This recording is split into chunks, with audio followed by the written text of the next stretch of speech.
welcome back to the channel. In this tutorial we are about to make an awesome animation. So I have created that animation, so let's see what's happening. This is the add to chart animation. So this animation is working like this. First of all, we have add to chart button where we can click on, and after clicking on, this button will be expanded and the buttons will be shown, and now we can increase the count of the product, and after we decide on the count we can basically add our product to the chart. So adding process is happening like this. After it is done successfully, the button will be flipped and its color will turn to green. Then the button will be collapsed. So that is how our animation is going to happen. Without wasting any time, let's jump to the tutorial.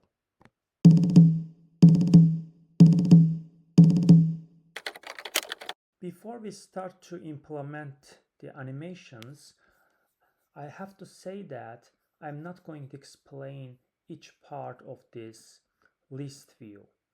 So here you can see that we have a list and we have the elements, and also we have the positioned button which is at the chart.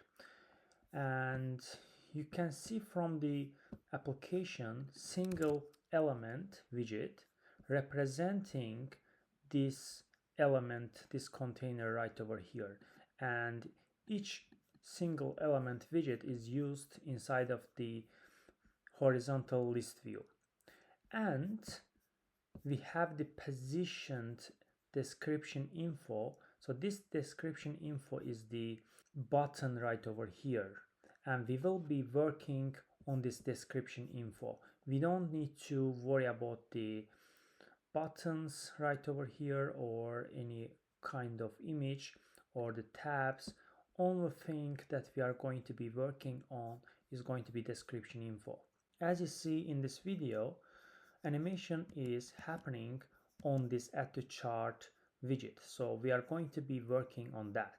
If I have to explain what is this description info, that is a container. There is a decoration like that, and I'm not going to explain this because this course is advanced, just because we are working on the animations. Before that you have to know about the decoration stuff and also some padding stuff. Here basically we have the text inside of the container, so we can also delete this column from here, and you will see that this is not centered actually. That's why we can wrap this inside of the center widget, and now let's see. Well, it is working. Now let's start implementing. When we click on this widget, height of it is changing. Basically height of this widget is increasing. That's why first of all I would like to create this animation. For that, in order to use the animations, we have to convert the stateless widget to stateful widget. Then inside of the state right over here, we can create a controller and the animation. First of all, I will create the variable which is AnimationController, and I will call it height controller. Now this is saying that this is non-nullable instance, so we have to basically initialize it, but now I will say that I will initialize it later. Then also we need animation itself, and that animation is going to be animation of double, and let's call it height animation. Why we need animation of double?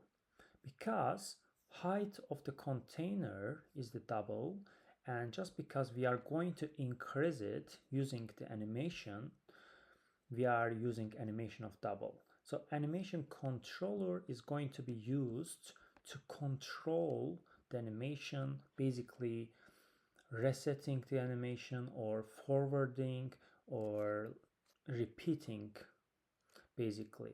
So that's why we will need animation controller and then animation of double. Then we can start to initializing this stuff. Here inside of the init state, we can come and initialize the height controller, and we can say animation controller. Here, this is asking for the vsync. So what is this vsync? Vsync is the ticker provider, and we can provide it by using the mixin on the state of description info widget. And here we can say ticker provider mixin. There is two kinds of the mixin. The first one is the single ticker provider mixin, and the second one is just the ticker provider mixin. Currently, I'm just going to be using single ticker provider mixin, and here if we say this, basically we are providing the provider, ticker provider, that is coming from this mixin. So you don't need to worry about that mixin stuff. So basically you can initialize your controller like that. Also, we have the duration for animation controller, and here we can basically say that how much milliseconds or how many seconds that animation is going to happen. So we can say that in 500 milliseconds that animation should be happening. Then we have height animation, and also we can initialize this. So we cannot use animation of double like that. There is a twin animation, so that is also animation. So we can say twin of double. So what is twin? Twin is the short version of the between, and just because the height of container is going to be changed between some values, we are using the twin. And between 50, for example, and 200, there will be animation. That's why twin of double is going to be used, and we have to animate this twin using this controller. That's why here I'm just going to use height controller. Then inside of the constructor of the twin, there is begin value and end value. So beginning of the container is gonna be 50, and end of it, just because we are going to increase the height, is going to be, for example, 200. If it is not okay, we can change it later. There is no problem. That's not an issue. Now we can start to implementing the height animation. First of all, where we will need the height animation. In order to use the animation controller, we will need animated builder. So this container should be inside of animated builder. That's why I will wrap this using the builder itself first of all, and after that I will just change it to animated builder. So that's gonna give us too much errors, so that there is no problem. We will just fix it quickly. Here the first error is that animation is required, so we can pass the animation. That animation should be listenable, and we can provide the height controller to this animated builder. So the first error is gone. Secondly, this builder is going to require a second parameter, which is animation. So this is the widget, or we can say child. There is no any problem in that. Now we can start to use the animation itself.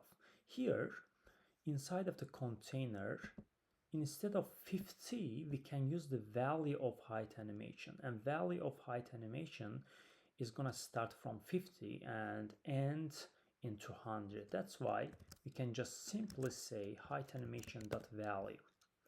Now let's refresh and if you click on that, nothing is happening. Why is that? Because there is no any gesture on the container, basically. So we have to apply the gesture on the container.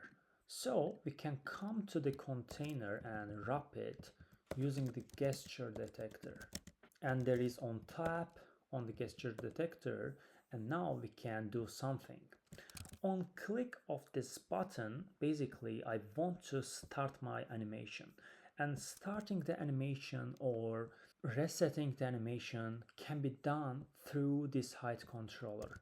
That's why here we can use the height controller, and this controller providing the forward, and this forward is going to start animation once.